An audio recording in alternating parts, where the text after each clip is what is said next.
con la profesión de don Michael Solís. Michael es profesor de la Escuela de Matemática, investigador del CINPA. Ya. Eso es como... Gracias. Tiene un doctorado en la Universidad de Paul en Toulouse, France. Y nos va a hablar sobre Risk Classifier for COVID-19 Susceptible Individuals using the Patient Previous Data. Michael, tenemos 40 minutos, creo que es verdad, hasta las... Ya se me perdió Sí. que está. Hasta las 11:20 para poder desarrollar y después seguiríamos con la siguiente presentación. Adelante, Michael. Perfecto, muchas gracias, Agustín, muy amable. Voy a compartir pantalla. Si me deja. ¿Sí están viendo ahí?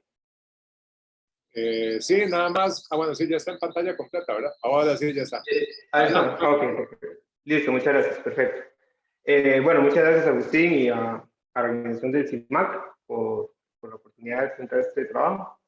Bueno, básicamente lo que voy a presentar es una propuesta que estamos haciendo de parte de varios colegas investigadores para tratar de pues, hacer una prueba masiva que realmente no ha sido, digamos, hecha en Costa Rica, digamos, en toda la pandemia.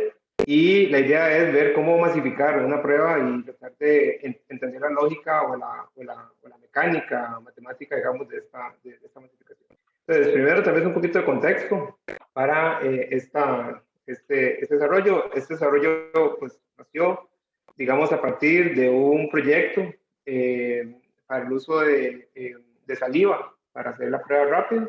Y además del cambio de la muestra, también se cambia la tecnología de la prueba, que es usando RTLAMP. Básicamente, RTLAMP es una tecnología, en palabras sencillas, que usa un termobloque, agua caliente, baño María, y ya con eso, pues, usted logra saber si efectivamente la persona es positiva o negativa, ¿verdad? Es decir, las PCR usualmente necesitan un gran equipo, gente especializada para hacer el diagnóstico, y el RTLAMP, pues simplemente con una baño María se puede hacer digamos, el diagnóstico. Ese proyecto es liderado por el doctor Andrés Gatica, de la Universidad de Costa Rica, y la idea es que este proyecto tiene muchos componentes. Tiene bueno, la prueba en sí, hay modelos matemáticos, una app para teléfonos y un componente también de comunicación, y pues hay muchos investigadores alrededor de este proyecto temático. Bueno, un poco tal vez como el contexto o la escala de las pruebas de Costa Rica. Este es un gráfico que demuestra, más o menos, compara cuántas pruebas se hacen diarias con respecto a la cantidad de datos de casos confirmados en general. Normalmente uno esperaría que esta curva o que esta línea esté lo más posible o lo más alejado posible, digamos, de la diagonal, pensando en que se está probando mucha gente, o sea, se está testeando bastante gente como para tratar de ir identificando estos positivos. Pues Costa Rica lo ha hecho en ciertos momentos, pero efectivamente pues se mantiene como el límite. De hecho, si uno lo ve, esta es la cantidad de casos diarios, de casos diarios de positivos, y la línea roja es la cantidad perdón, creo que es al revés, las curvas, perdón. La roja es la cantidad de pruebas, y la azul es la cantidad de casos diarios. De hecho, si uno hace al revés, digamos, si uno hace como la razón entre la cantidad de pruebas por caso confirmado, vemos que la Organización Mundial de la Salud usualmente recomienda que se hagan entre 10 a 30 pruebas por caso confirmado, y Costa Rica no ha llegado a ese límite, digamos, por ejemplo, en el año pasado, hasta octubre. Obviamente, pues por un tema de las fiestas navideñas y por un tema pues de prevención, si uno ve en lo que fue de noviembre hasta diciembre, casi que llegando a enero, la cantidad de pruebas por caso confirmado llegó hasta un límite casi que 80 por día.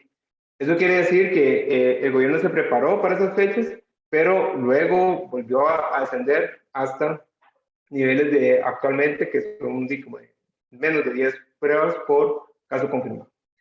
Entonces, esto lo que nos dice es que, y tal vez como lo dijo antes algunos colegas, las medidas a veces son un poco reactivas, ¿verdad? Ante las situaciones, ¿verdad? Y como que está saliendo como el día a día, ¿verdad?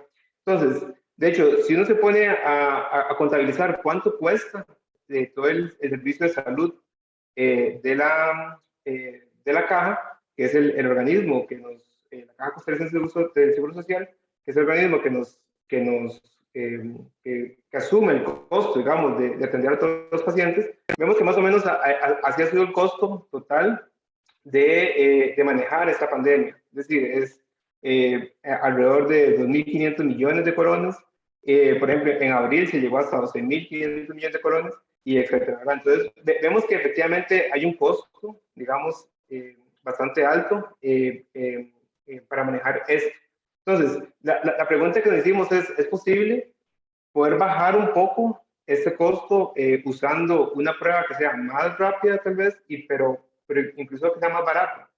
Entonces, el gran problema, digamos, que tiene todo esto es que los asintomáticos usualmente representan como un 30-50% de toda la población de un país. De hecho, ya hay estudios que han hecho revisiones sobre este tipo de datos, y más o menos ese es el dato, ¿verdad? Entonces, uno podría pensar que en los picos grandes de la pandemia hubo al menos 50% o 40% de personas que eran asintomáticas. Entonces, esto nos hace pensar, ok, ¿cómo hacemos para, pues, efectivamente capturar a esos asintomáticos?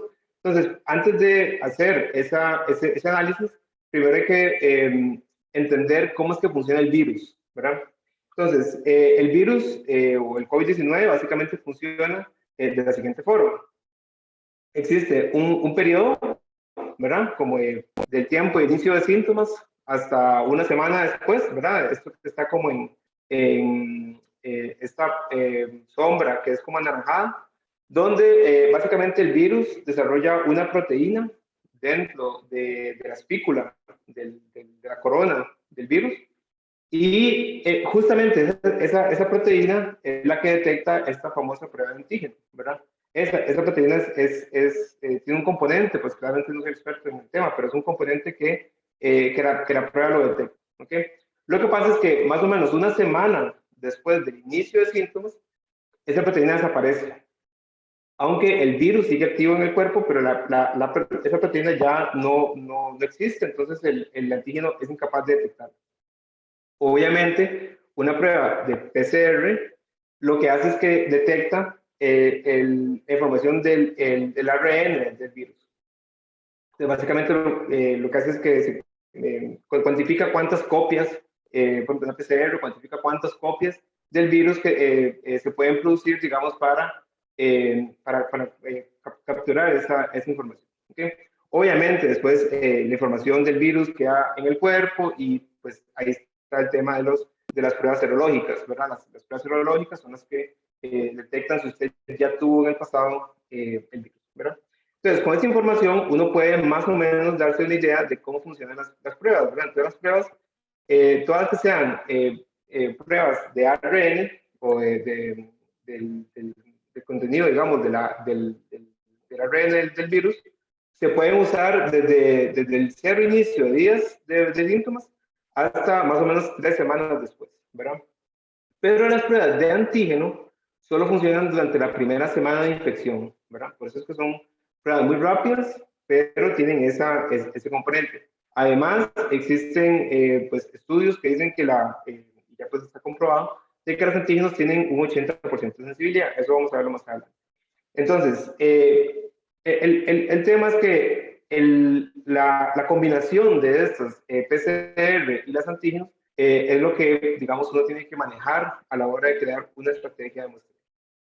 Ahora, ¿Cómo hace Costa Rica con estas dos tecnologías, digamos, para hacer testeos, digamos, en la caja o, digamos, en general? Primero, para la persona que es testeada, en general, en Costa Rica, son las personas que son sospechosas, ¿verdad? Esas personas sospechosas usualmente son las que tienen síntomas de fiebre, tos, fatiga, pérdida de olfato, etcétera. Gente que ha viajado al menos 2 semanas atrás, es decir, tiene que cumplir más o menos todas esas condiciones, digamos, ¿verdad? Y que por lo menos ha estado en contacto con casos positivos, ¿verdad? Entonces, si una persona cumple esas condiciones, en general se considera sospechoso y la caja, pues, o el Servicio de Salud Público le va a hacer una prueba. O si no, pues si usted no tiene tantas esas condiciones, usted perfectamente podría ir a pagar por una prueba en algún servicio privado. Ahora, obviamente mucha gente no lo hace, mucha gente no paga su prueba porque simplemente tal vez la sintomatología es muy leve, lo hacen, pues no tiene mucha, o sea, tal vez una pequeña fiebre o algo así, una tos muy leve y no paga la prueba, ¿verdad? Entonces, eh, el Ministerio de Salud pues, lanzó este lineamiento para las pruebas en el 2021, hace más o menos como un año.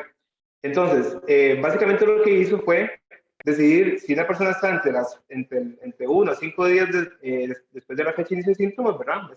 Básicamente ese periodo donde el antígeno pues, funciona. Entonces, si eso es verdadero, entonces se le aplica una prueba de antígeno. Y lo que hacían es que una persona que fuera negativa se confirmaba con PCR. ¿Ok? Eso es básicamente para ir minimizando esos falsos negativos, ¿verdad? Que posiblemente, si una persona dice, no, soy negativa, y el sistema de salud lo deja sin cuarentena, pero efectivamente era positiva, pues podría seguir infectando a las demás personas, ¿verdad? Obviamente ese lineamiento cambió, ¿verdad? En el 2022 con todo este tema de la liberación de medidas. Y ahora lo que pasa es que si una persona está entre 1 a 5 días después del inicio de infecciones, perdón, de síntomas, perdón, lo que pasa es que si la persona es negativa, entonces directamente descartan el caso, es decir, liberan a la persona, no le hacen más pruebas, no le hacen más seguimiento y esa persona podría ser un falso negativo, pero digamos, es básicamente como que dado que la pandemia y las vacunas están siendo más efectivas, un negativo en este momento es menos peligroso que hace un año, ¿verdad? Entonces, tal vez es por un tema de costos para evitar pagar por una prueba extra para esta persona. ¿Ok? Ahora, y creo que también dijo Agustín en la charla pasada, el sistema privado se maneja diferente y es muy curioso, porque el sistema privado en el año pasado incluso, ¿verdad? Todavía si una persona digamos, era sintomática, inclusive, o sea, ni siquiera era si empezó con inicio de síntomas en unos 5 días o 5 días, no. Si una persona era sintomática completamente y se hacía una prueba, entonces de cierta forma se asumía que la persona era, digamos,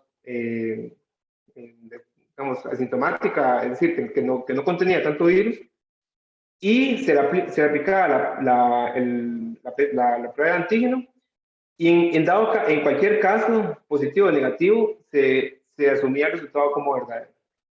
Eso estamos hablando del año pasado, ¿verdad? Para este año también se aplicó la misma lógica, pero ni siquiera en el año pasado, todas las personas que podrían ser sospechosas se referenciaban al sistema de salud pública. En este año, ni siquiera eso. O sea, es decir, en este año todas las personas se aplican la prueba y en el sector privado, en servicios privados, y esa prueba pues se ve como válida, aunque sea de antígeno, ¿verdad? Entonces, obviamente esto pues genera muchos casos que se podrían perder, ¿verdad? O sea, casos que no están siendo contados. Obviamente los lineamientos no son perfectos, pero yo creo que ninguno lo es, en el fondo, ¿verdad? Sí, es un tema muy complejo. Aquí no estoy tratando de decir que el Ministerio de Salud o la Caja lo está haciendo mal, para nada. pero, digamos, podríamos hacer algo mejor, ¿verdad? Entonces, y de hecho, hay muchos presintomáticos y asintomáticos sin ser correctamente testeados, ¿verdad? Por ejemplo, hay mucha gente en servicios, digamos, de atención al cliente, estudiantes, inclusive la gente que viaja, ¿verdad? Por negocio, por diversión, digamos, que no está siendo realmente testeada. Por ejemplo, un extranjero viene a Costa Rica más de una semana, ¿ok? Se le aplica una prueba de antígeno después de una semana y tal vez el momento donde el antígeno funcionaba fue la semana donde esa persona estaba de vacaciones, ¿verdad? Entonces, después de esa semana, se le aplica la prueba de antígeno sale negativa y esa persona podría salir del país sin ningún problema. Es decir, o al menos no, sin salir sin ningún tipo digamos, de aviso, ¿verdad? De que tiene algo, una enfermedad. Entonces, el problema es muy complejo, ¿verdad? Porque claramente hay un tema económico y un tema de salud pública. Entonces, nuestra idea o parte de la propuesta es usar un preclasificador, ¿verdad? De modo que uno pueda pues, entender la mecánica de las pruebas, perdón, de las personas antes de que se le aplique una prueba. ¿Okay? Ahora, básicamente lo siguiente, o sea, en general uno puede usar lo que llaman los determinantes sociales de la salud para evaluar el riesgo de un individuo en sí a ser contagiado, digamos, por alguna enfermedad, ¿verdad? Entonces, de hecho, esto ya lo ha analizado varias veces la OMS, la Organización Panamericana de la Salud. Hay muchos estudios al respecto sobre qué le determina a usted como persona para efectivamente pues, ser propenso a ciertas enfermedades. Entonces, usando esta idea, uno puede construir estrategias de muestreo masivo, pero donde, usando un algoritmo de Machine Learning o de aprendizaje de máquina, usted pueda preclasificar a la gente antes de que se haga una prueba diagnóstica, de modo que el sistema de salud previo a ese momento de gastar dinero para hacer la prueba, ya más o menos sepa cuál prueba debería aplicarse a cabo. ¿Ok? Entonces, por ejemplo, si una persona fuera clasificada como de alto riesgo, entonces se le podría aplicar un esquema o una estrategia más estricta, de modo que el resultado evite, digamos, falsos negativos. Y si la persona pues, es clasificada como de bajo riesgo, se le pueda relajar un poco la estrategia de modo que el sistema pues, empiece a capturar asintomáticos, ¿verdad? Que ese sería como el punto principal. De hecho, más o menos una estrategia de ese estilo sería así. Vean que lo que les presenté o el sistema de salud, digamos, o lo que hace el sistema de salud en Costa Rica es la caja roja, ¿verdad? La caja roja es chequea si la persona tiene síntomas en más de 1 o 5 días y se le aplica una prueba de antígenos, y entonces se le aplica una PCR y dependiendo pues del resultados se le determina si hay cuarentena o no. Pero lo que nosotros proponemos es incluir una capa extra, una capa superior al problema, donde esa capa sea un modelo predictivo, ¿verdad? Que básicamente separe a las personas en personas de alto riesgo o de bajo riesgo. ¿Ok? Y con ese modelo predictivo, uno podría, pues básicamente, digamos, tomar una decisión. ¿Qué le hago a este grupo y qué le hago a este grupo? Entonces, una estrategia muy simple puede ser nada más, haga lo mismo que estamos haciendo ahora y a la gente de bajo riesgo no haga nada, ¿verdad? Simplemente, pues, haga exactamente igual como estamos haciendo ahora, que todos los que están de bajo riesgo, pues posiblemente no se les haga ninguna prueba o no se les haga ningún tipo de condición extra. Ahora, otra posible estrategia es hacer lo mismo, ¿verdad? Con antígenos, pero que a la gente de bajo riesgo se le aplique una estrategia de pooling.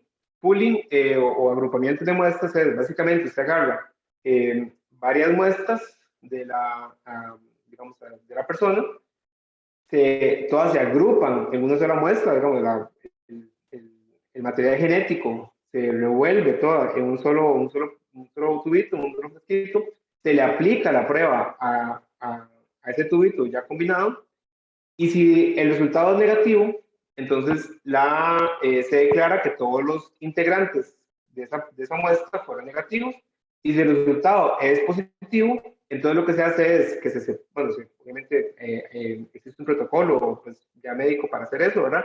Pero entonces se le vuelve a hacer la prueba, pero a cada uno de los integrantes de la prueba individual, ¿verdad? Se hace una prueba individual a cada uno de los integrantes del grupo que dio positivo, ¿verdad?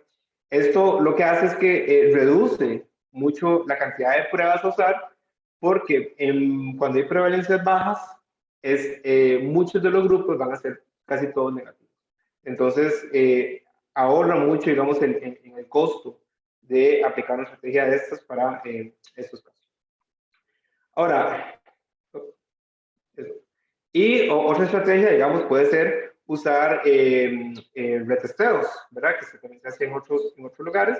De hecho, lo que uno puede hacer es, por ejemplo, tener una estrategia muy estricta, donde se le aplica una prueba de antígeno a las personas independientemente, digamos, y bueno, el sistema, pues, de alto riesgo es, pues, chequear efectivamente el inicio de síntomas de 1 a 5 días o más de 5 días, igual que antes.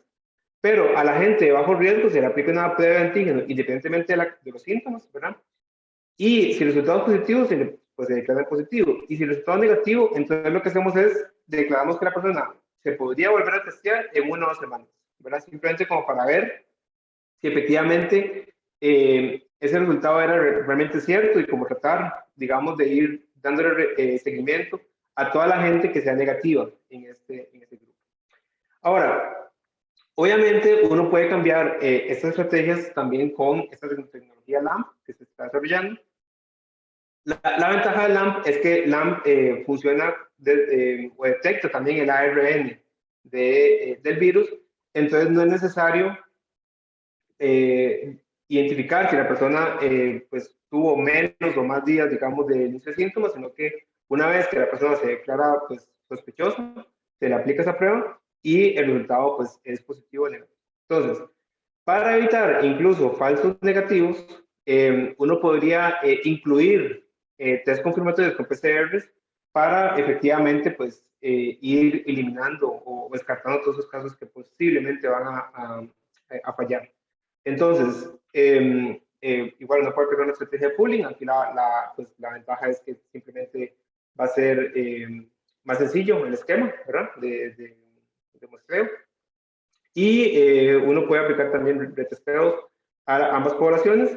Aquí la única diferencia es que cuando hay negativos, se le pide a la persona que vuelva a ser testeada en 1 o 2 semanas para confirmar ese caso negativo, ¿verdad?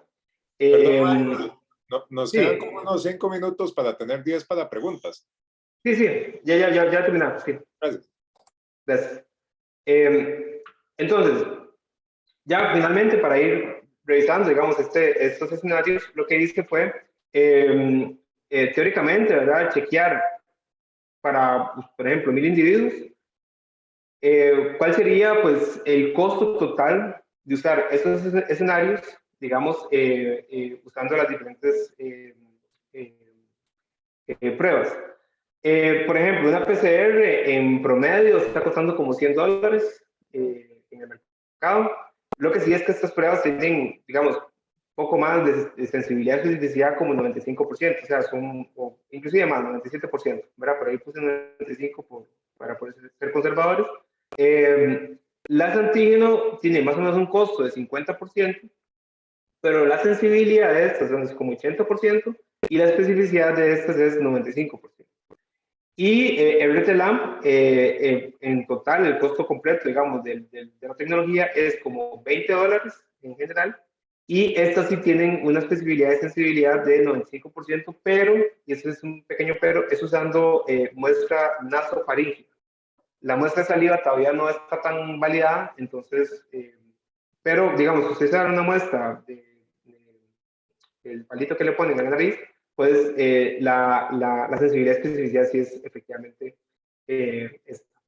Ahora, y recordemos que, por ejemplo, todo esto es un juego entre la sensibilidad, especificidad y valores predictivos, donde la sensibilidad digamos, lo que nos hace es que nos ayuda a reducir falsos negativos, y la especificidad es aquella que nos ayuda a reducir los falsos positivos, ¿verdad? Entonces, usando pues estas ideas, lo que hice fue chequear la estrategia simple del antígeno, ¿verdad? Vean que para esas 1000 personas, efectivamente uno puede gastar menos si uno preclasifica a la gente. O sea, estos valores de 30, 60 y 90 son valores teóricos de este preclasificador antes de aplicar la prueba, ¿verdad? Y si usted lograra preclasificar correctamente a la gente antes de hacerse la prueba, vean que efectivamente el costo se reduce bastante, digamos, en general. Esta línea punteada significa aplicarle a todo el mundo una PCR. Claro, $100,000, digamos, que sería como el límite máximo de aplicar esa PCR. Ahora, obviamente, haciendo pooling, usted puede bajar todavía más los costos. Por ejemplo, si hiciera pooling con una prueba de antígeno y de cierta forma lograra identificar correctamente a la gente en estas especificaciones, ¿verdad? Pues uno podría llegar hasta tener valores de $25,000 por 1000 personas, ¿verdad? Entonces, esto es bastante, porque el monto pues, teórico serían $100,000 por persona, ¿verdad? Entonces, pues, estamos hablando un montón de dinero, ¿verdad? En este caso. Ahora, obviamente, si usted usa una tecnología también que sea efectiva, pero más barata, ¿verdad? Vea que igual uno podría bajar hasta menos de $5,000 en general. Ahora, uno también puede, obviamente, ese tipo de estrategias se pueden construir de modo que se pueda incrementar la cantidad de positivos que se capturan en el sistema.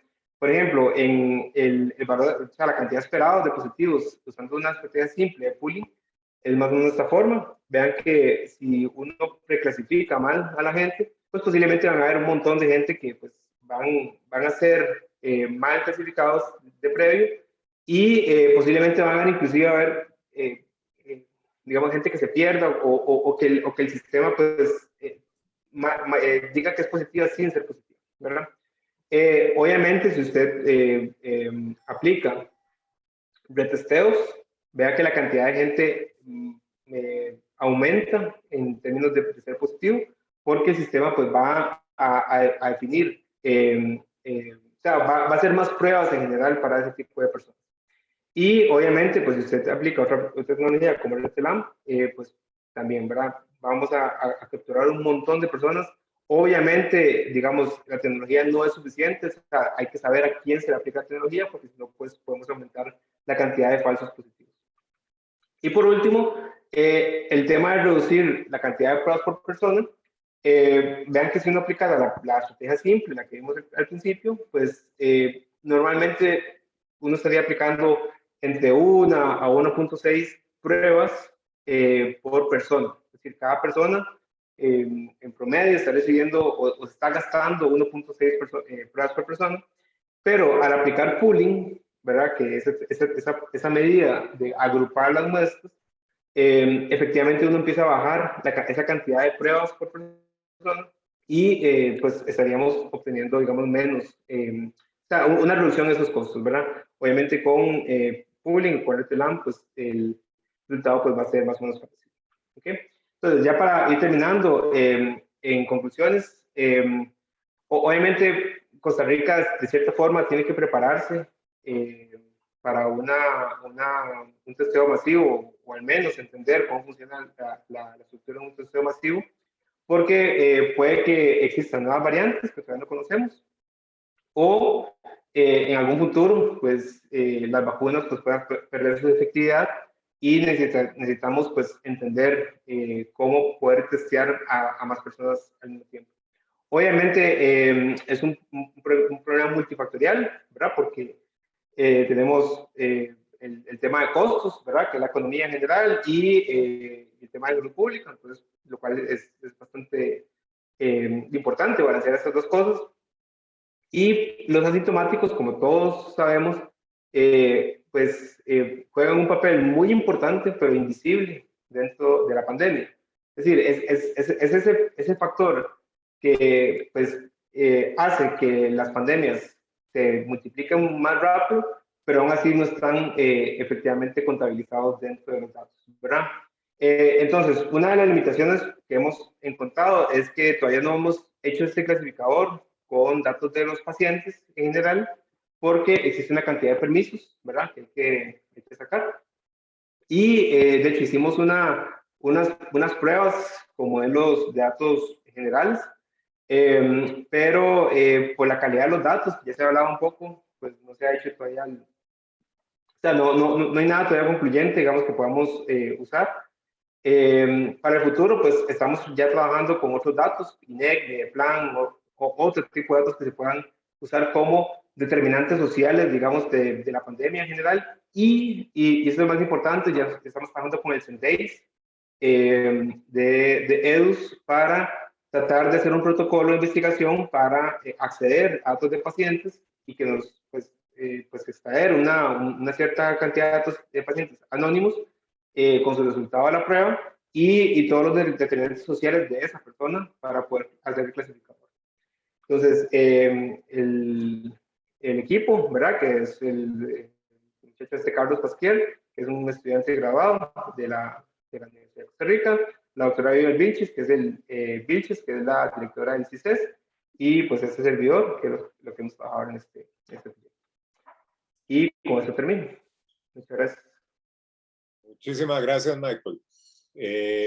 Tenemos 5 minutos para conversar. No sé si hay alguna duda, consulta, comentario en este espacio.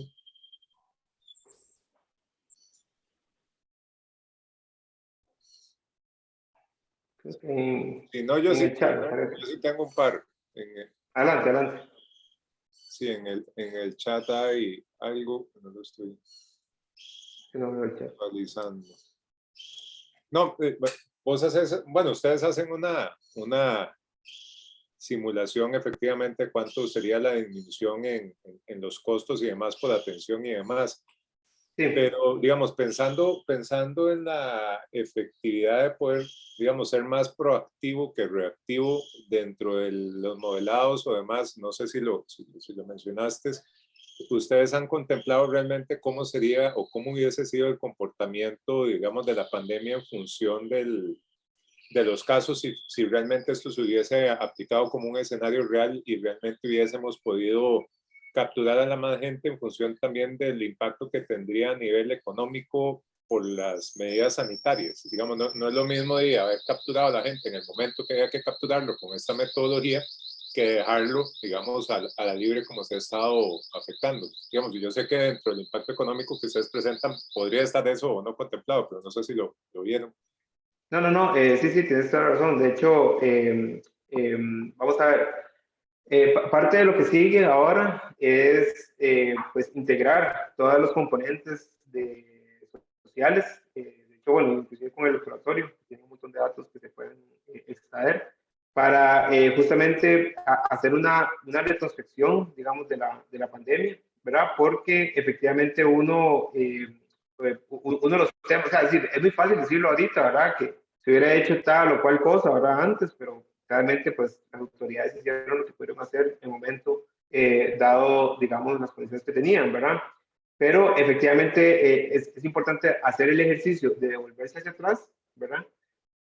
Hacer pues el esquema de pooling, por ejemplo, o retesteos, ¿verdad? Para ver si efectivamente en el futuro, cuando pase otra pandemia o otra variante o qué sé yo, pues existe un protocolo o existe algún tipo de estrategia que se pueda tomar para efectivamente, pues, chequear.